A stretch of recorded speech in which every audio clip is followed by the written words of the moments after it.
Sweet sweet सा रस भरल तोर गोरे गोरे गाल। मटक मटक के चलेलू तोर हिरनी जैसन चाल। स्वीट स्वीट सा रस भरल तोर गोरे गोरे गाल।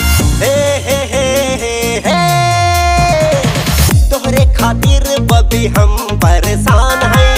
सट चपट जहा लइका हम जवान हैं। काछे उम्र नहीं हम कसियान हैं।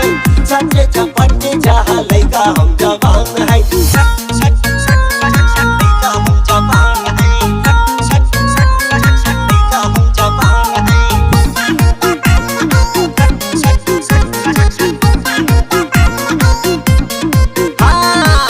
जब से तुझको देखा चढ़ गया प्यार का बुखार है।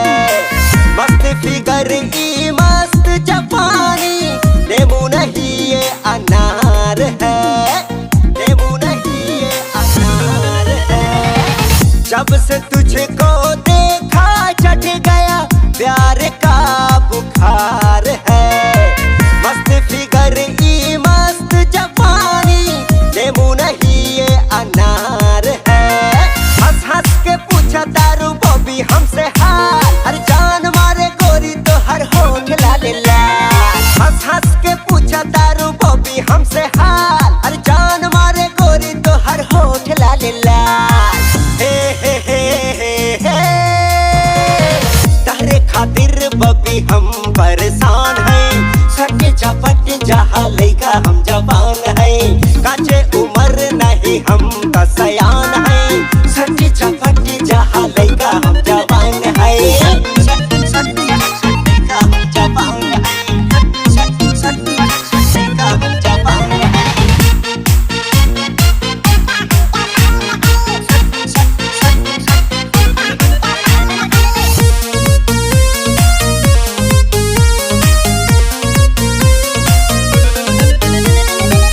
पतली कमर है साइज गजब है। नैन नसीला शराबी है।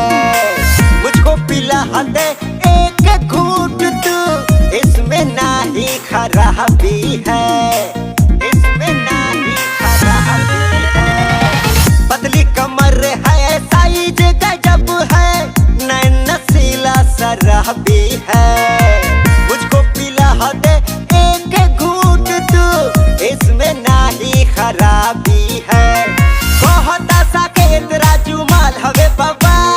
हिट बारे चोरी की कमाल। कहता साकेत राजू माल हवे बाबा। हिट बारे चोरी की कमाल।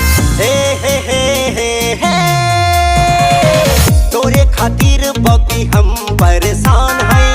सट चपट जहा लइका हम जवान हैं। काछे उम्र नहीं हम कसियान हैं। सट चपट जहा लइका हम जवान हैं। सट जा रे।